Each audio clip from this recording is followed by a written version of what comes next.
하나님께서 창조하신 봄을 만끽하고 계십니까? 말씀 앞에 서시는 모든 분들의 매일이 따스한 봄날과 같은 평안이기를 바랍니다. 오늘 말씀은 잠언 9장입니다. 제9장. 지혜가 그의 집을 짓고 7 기둥을 다듬고 짐승을 잡으며 포도주를 혼합하여 상을 갖추고 자기의 여종을 보내어 성중 높은 곳에서 불러 이르기를 어리석은 자는 이리로 돌이키라. 또 지혜 없는 자에게 이르기를 너는 와서 내 식물을 먹으며 내 혼합한 포도주를 마시고 어리석음을 버리고 생명을 얻으라. 명철의 길을 행하라 하느니라. 거만한 자를 징계하는 자는 도리어 능욕을 받고 악인을 책망하는 자는 도리어 흠이 잡히느니라. 거만한 자를 책망하지 말라. 그가 너를 미워할까 두려우니라. 지혜 있는 자를 책망하라. 그가 너를 사랑하리라. 지혜 있는 자에게 교훈을 더하라. 그가 더욱 지혜로워질 것이요 의로운 사람을 가르치라. 그의 학식이 더하리라. 여호와를 경외하는 것이 지혜의 근본이요 거룩하신 자를 아는 것이 명철이니라. 나 지혜로 말미암아 내 날이 많아질 것이요 내 생명의 해가 내게 더하리라. 내가 만일 지혜로우면 그 지혜가 내게 유익할 것이나 내가 만일 거만하면 너 홀로 해를 당하리라. 미련한 여인이 떠들며 어리석어서 아무것도 알지 못하고 자기 집 문에 앉으며 성읍 높은 곳에 있는 자리에 앉아서 자기 길을 바로 가는 행인들을 불러 이르되 어리석은 자는 이리로 돌이키라. 또 지혜 없는 자에게 이르기를 도둑질한 물이 달고 몰래 먹는 떡이 맛이 있다. 오직 그 어리석은 자는 죽은 자들이 거기 있는 것과 그의 객들이 스올 깊은 곳에 있는 것을 알지 못하느니라. 이제 첫 9장의 절정인 9장에 다다랐습니다. 지금까지 아들에게 옳은 길과 굽은 길에 대한 가르침과 음력, 매복한 자의 공격에 대해 경고했습니다.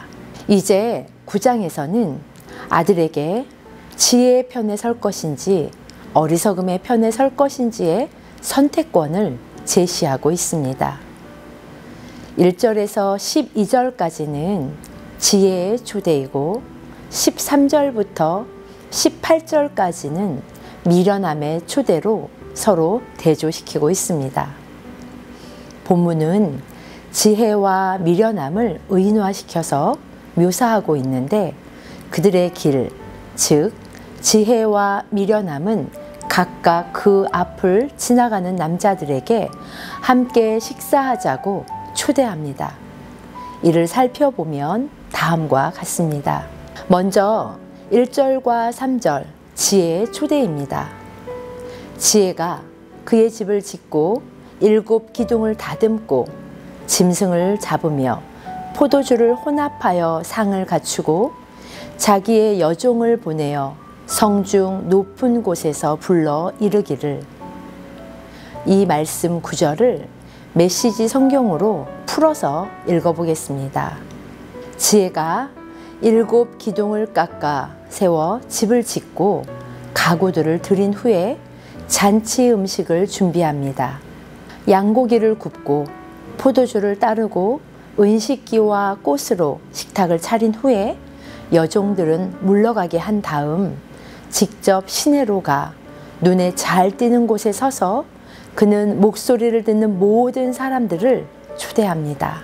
이제 13절부터 15절 미련한 여인의 초대를 읽어보겠습니다. 미련한 여인이 떠들며 어리석어서 아무것도 알지 못하고 자기 집 문에 앉으며 성읍 높은 곳에 있는 자리에 앉아서 자기 길을 바로 가는 행인들을 불러 이르되. 이 구절 또한 메시지 성경으로 읽어보겠습니다. 이번에는 뻔뻔하고 머리가 텅 빈 경박한 여자 매춘부가 등장하는구나. 그 여자는 시내 중심가에 있는 자기 집 문 앞에 앉아 제 길을 가는 사람들에게 큰 소리로 외친다. 그렇습니다. 이렇게 지혜와 어리석음은 그들의 목소리를 듣는 자들과 제 길을 가는 사람들에게 내 말을 듣고 나를 따르라고 외치고 있습니다. 이 소리는 과거에 머물지 않고 지금도 우리를 향해 손짓합니다. 이어서 각각 두 여인은 음식에 대하여 말합니다. 그리고 지혜나 또는 어리석음을 따라간 결과에 대해서도 이야기하고 있습니다. 먼저 5절과 6절 지혜의 말을 읽어보겠습니다. 내 음식을 먹고 내 혼합한 포도주를 마시며 어리석음을 버리고 생명을 얻으라. 명철의 길을 행하라. 이는 내가 근사한 식탁을 차려놓았으니 와서 먹고 무기력한 혼란을 떨쳐버리고 생명의 길에 서서 어리석음을 버리고 명철을 얻으라 라고 말하고 있는 것입니다. 지혜는 이처럼 명철을 얻으라고 계속해서 초대합니다. 우리는 그 지혜의 말을 들은 자가 어떤 반응을 보였는지 듣지 못한 채 또 다른 말을 듣습니다. 이어서 미련한 여인의 목소리가 들립니다. 17절 말씀을 읽어볼까요? 도둑질한 물이 달고 몰래 먹는 떡이 맛이 있다 하는도다. 어리석음은 함께 달아나서 좋은 시간을 보내자고 말합니다. 아무도 모를 것이라고 당신에게 최고의 시간을 안겨주겠다고 말로 호리고 있습니다. 그러나 성경은 사람들이 그 결과를 모른다고 이야기합니다. 오직 어리석은 자는 죽은 자들이 거기 있는 것과 그의 객들이 스올 깊은 곳에 있는 것을 알지 못하느니라. 즉 어리석음의 초대에 응한 자들은 결국 그 어리석음의 벽장에 해골이 가득한 것과 찾아간 자들이 모두 지옥에 떨어졌다는 것을 모른다고 성경은 이야기하고 있습니다. 4절에 이 어리석은 자는 이리로 돌이키라고 말합니다. 어리석은 자의 히브리어 프타임은 도덕적 방향 감각이 없어서 악으로 기울어질 수 있는 단순한 사람을 일컫습니다. 이는 지혜로운 자도 미련한 자도 아니고 미성숙한 자로 곧 어디에도 속하지 않고 쉽게 미혹될 수 있는 사람입니다. 지혜는 바로 그들을 향해 외칩니다. 이리로 돌이키라. 이리로 발길을 돌려라. 라고요. 어떻습니까? 당신도 때로는 방향 감각을 잃거나 길을 헤맨 경험이 있지 않으십니까? 실상 얼마나 많이 종종 방향을 잃었었는지 우리 스스로는 잘 알고 있습니다. 지금 당신은 지혜의 소리를 듣고 계시나요? 오늘 본문은 지혜와 어리석음의 대조를 다루는 중간에 지혜의 근본을 이야기하고 있습니다. 지금까지 보았던 어리석음은 종종 극단적인 용어인 거만한 자로 성경은 이야기하고 불리고 있습니다. 7절에 거만한 자를 징계하는 자는, 8절 거만한 자를 책망하지 말라, 12절 내가 만일 거만하면, 이처럼 거만한 자를 언급하며 충고하고 있습니다. 이 충고는 거만한 자들을 향한 것이 아니라 충고하는 자들에게 주어진 충고라고 볼 수 있습니다. 거만한 자들을 가르치려 노력하는 위험과 그들을 향한 훈계를 하려는 위험의 수위를 경고하고 있는 것입니다. 그 내용은 이렇습니다. 거만한 자를 책망할 때는 미움을 받을 것이고 지혜 있는 자를 책망할 때는 사랑을 받을 것이니 교훈은 지혜 있는 자에게 할 것을 권합니다. 메시지 성경은 이렇게 표현합니다. 오만하게 빈정되는 자를 타이르면 뺨을 맞고 못된 행동을 지적하면 정강이를 걷어차일 것이다. 그러니 비웃는 자에게 시간 낭비하지 마라. 수고의 대가로 욕만 먹게 될 것이다. 그렇습니다. 바른 책망에 대해 공격으로 반응하는 오늘 현대인들에게 있어 교훈과 책망은 어느새 사라진 유물이 되고 말았습니다. 반면에 인생을 귀하게 여기는 사람을 꾸짖는 것은 다르다. 그들은 보답으로 너를 사랑할 것이며 지혜로운 사람들에게만 훈계를 하라. 그들이 더 지혜로워질 것이다. 내가 아는 바를 선한 사람들에게 말해주어라. 그들이 유익을 얻을 것이다. 라고 합니다. 누구도 지혜의 최종적인 수준에 도달하지 못하지만 그럼에도 지혜 앞에 서고자 하는 무리가 있다고 성경은 증거합니다. 우리 역시도 바로 그 무리에 속하기를 원합니다. 이제 우리는 하나의 질문 앞에 섭니다.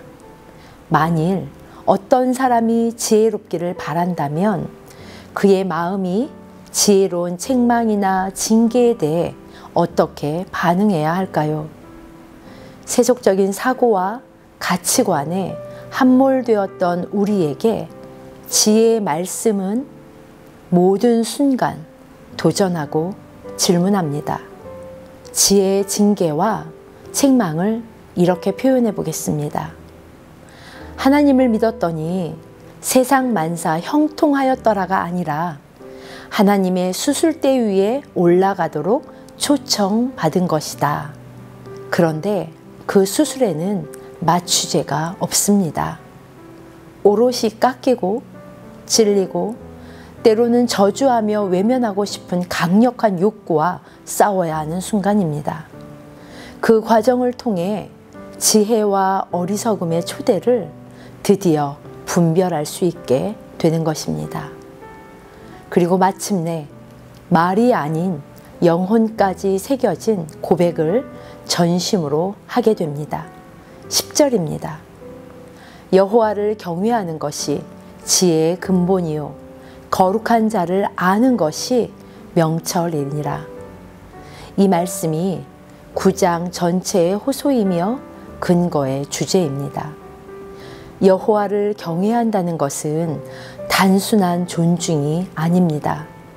그렇다고 완전한 공포도 아닙니다. 창조주 앞에 선 피조물로서 갖게 되는 원초적인 두려움입니다. 그리고 그 경외함은 순종을 이끌어내는 위치에 우리 자신을 두는 것입니다. 순종을 이끌어내는 자리에 서기 위해 우리의 의지와 결단을 사용하도록 성령께서 이끄시고 도우십니다. 그 결과 여호와를 떠나서는 어떤 지혜도 없다는 것을 체득하게 됩니다. 마지막으로 11절은 나 지혜로 말미암아 라고 갑자기 1인칭으로 이야기하고 있습니다. 이는 누구일까요?